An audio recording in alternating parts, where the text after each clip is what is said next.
ایسے شخص سے علم نہ حاصل کرو جو علم کے بدلے دنیا کا طالب ہو۔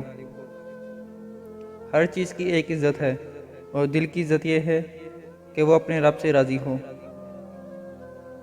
جاہل اور عالم کے درمیان اتنا ہی فرق ہے جتنا کہ مٹی اور سونے کے درمیان۔ طالب حق اس وقت تک عقل مند نہیں کہلا سکتا جب تک اپنے نفس کو تمام مسلمانوں سے کم تر نہ سمجھے۔ اگر علم تمہیں فائدہ نہ پہنچائے تو وہ تمہیں ضرر پہنچائے گا۔ نیکی کے ہر کام کو جلدی اختیار کرو۔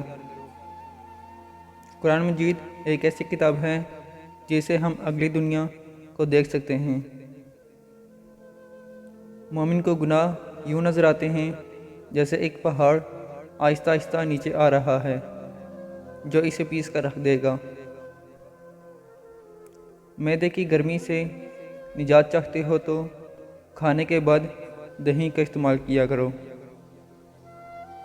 نظر اس وقت تک پاک رہتی ہے جب تک جھکی رہے۔